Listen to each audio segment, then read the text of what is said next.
and welcome to my channel where I make dishes inspired by some of my favorite video game characters. Today's dish is inspired by Malboros or morbols from the Final Fantasy series. I want to start off by saying that I'm pretty sure that Malboros and morbols are interchangeable, but I'm used to calling them Malboros, so I'll likely call them that mostly.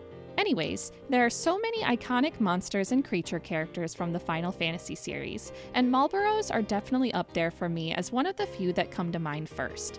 They've been a popular enemy since they debuted in Final Fantasy II, and in every Final Fantasy they show up, they're known for being pretty pesky to deal with. Their design is unmistakable with their huge fanged mouth and their head swirling in large tentacles. I'm sure if I ever saw one in real life, I would pee my pants so fast, and I'd not only run away in fear, but due to the putrid smell. Speaking of putrid smells, morbols are likely most known for their iconic attack, Bad Breath. As any Final Fantasy player knows, bad breath can be quite annoying as it not only harms your party members, but bogs you down with lots of horrible status effects, such as poison, confuse, silence, or toad. When you see them preparing to unleash bad breath, you want to make sure that you're as far away as possible, not only for the smell, but for the horrible after effects. While they're definitely an annoying monster to face, their tricky nature is part of the reason that they're so memorable and notorious to fight. They've become such an amazing staple of the franchise, and while of course they're not as popular as chocobos or moogles, they're still an aspect of a Final Fantasy game that always gets me excited to see, like, ooh, it's a Malboro! It's always fun to see how the Malboro will change with each iteration, such as to see how terrifying they have come from their pixel days to now being so HD. So while they would be the absolute worst to encounter in real life, looking at them from a distance in my comfy and safe home, I look at them so fondly. Thinking of a dish for morbols was insanely fun, and there's so many routes you could go. I ultimately knew that I wanted to make something with an emphasis on smell. I thought about kimchi for its iconic strong smell, but I'm sorry, I just can't stomach it personally, and I'm not a huge fan of the taste. With kimchi off the table, I thought of something else with a strong smell: garlic. A dish heavy with garlic would be perfect for a Malboro because it would not only have a strong smell, but would leave you with bad breath, their iconic attack. As far as a vehicle for the dish, I ended up deciding on some garlic gyoza. Not only are gyoza delicious, but the squiggly appearance of the top of the dumpling kinda looks like the flailing tentacles of a Malboro to me. So I made these garlic gyoza with a garlic dipping sauce that will land a critical hit on your hunger. Just make sure you have a remedy or ribbon on you as you dig in. Here's what you'll need to make your own. For the gyoza themselves, you'll need Napa cabbage, salt, fresh ginger, garlic, 1 pound of ground pork, sake, miso, soy sauce, potato or cornstarch, toasted sesame oil, black pepper, and about 80 gyoza wrappers. When frying each batch of gyoza, you'll need peanut oil, water, and more toasted sesame oil. Lastly, for the garlic dipping sauce, you'll need soy sauce, sesame oil, rice vinegar, granulated sugar, chili oil, and minced garlic. Now, gyoza are surprisingly easy to make and cook. However, it's a very tedious process to form the gyoza. If you have a second, third, or fourth party member to help you, it will be a lot quicker, but it can feel like you're in the kitchen forever if you are forming them all alone. Anyways, to start the process, we'll prepare some of our Napa cabbage. You'll need a half of a head of Napa cabbage, so you'll slice the Napa cabbage in half and then remove the core from the cabbage. Against the cabbage's grain, you'll slice the cabbage into thin slices, then rotate your knife 90 degrees and cut in thin slices again. Essentially, you're just mincing the cabbage. So mince the cabbage into very thin pieces, and then you'll sprinkle about a teaspoon of salt over the cabbage. Massage the salt into the cabbage with your hands, then transfer the cabbage to a medium bowl. This will allow the salt to start pulling some of the moisture out of the cabbage. You'll set the bowl of cabbage to the side for around 20 minutes, but you'll pretty much just set it to the side while you prep the rest of the ingredients. How many more times can I say cabbage? So while the salt does its thing, we'll peel and grate some fresh ginger until we get about 1 teaspoon's worth. Then we'll add this grated ginger to a large bowl, as well as any juice that may have collected after grating. You'll also grab around 10 cloves of garlic. Of course, you can do more or less depending on your preferences, but you'll peel the garlic and then mince into smaller pieces. While you're mincing garlic at your cutting board, you should also reserve about 1 tablespoon of the minced garlic for the dipping sauce later. After mincing the garlic, you'll also add the garlic to the large bowl as well as your 1 pound of ground pork, 1 tablespoon of sake, 1 tablespoon of miso, 1 tablespoon of soy sauce, 1 tablespoon of potato or cornstarch, 1 tablespoon of toasted sesame oil, and a 1/4 teaspoon of black pepper. With your hands, you'll mix all of these ingredients together until they're well combined, and around this time, your cabbage should hopefully be done resting. You'll use your hands to squeeze all of the excess moisture and water out of the cabbage, and as you drain them, you'll place them into your large bowl with the pork. Repeat this process until all of your cabbage has been drained and it's in the large bowl. And once all of the cabbage is in the bowl, you'll once again mix with your hands until it's well combined. This will mean that our gyoza filling is all done, but before we fill the gyoza, we'll do a couple things to make the process more efficient. We'll grab a small bowl and fill it with water. Then we'll open up our gyoza wrappers from their plastic wrappers. Cover the gyoza wrappers with a damp towel. That way the gyoza wrappers don't dry out at all as you're working with them. You'll also grab 1 or 2 large baking sheets and dust them with around 2 tablespoons of potato or cornstarch, and then cover the baking sheet loosely with some plastic wrap. We'll use this baking sheet to place our finished gyoza. With everything ready, we can start the tedious process of wrapping the gyoza up. One at a time, you'll grab a gyoza wrapper in your hand and then use a tablespoon scoop to add a small scoop into the center of the wrapper.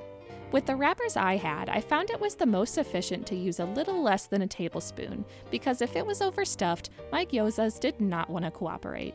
Anyways, after you've added a small scoop of filling to the wrapper, you'll dip one of your fingers into the bowl of water and wet all of the edges of the gyoza wrapper. You'll then fold the gyoza wrapper in half and then pinch and seal the gyoza all over in little pleats. To be honest, there truly is an art to gyoza making, and some people can make insanely intricate and beautiful pleats on their gyoza. But 1, I am not that skilled, and 2, if I tried to make them as neat and beautiful as this, it would have taken me like 2 hours. Anyways, you'll fold, pleat, and seal each gyoza and then make sure that the filling is pretty evenly distributed. Then place onto your prepared baking sheets.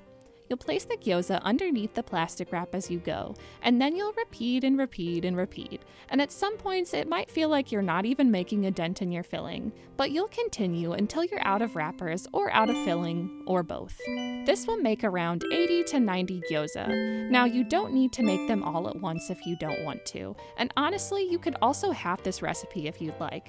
What a lot of people will do is they'll make large batches of gyoza while they're in the groove, and they'll freeze whatever they don't want at that time. That way they can just pull out gyoza later to make on demand.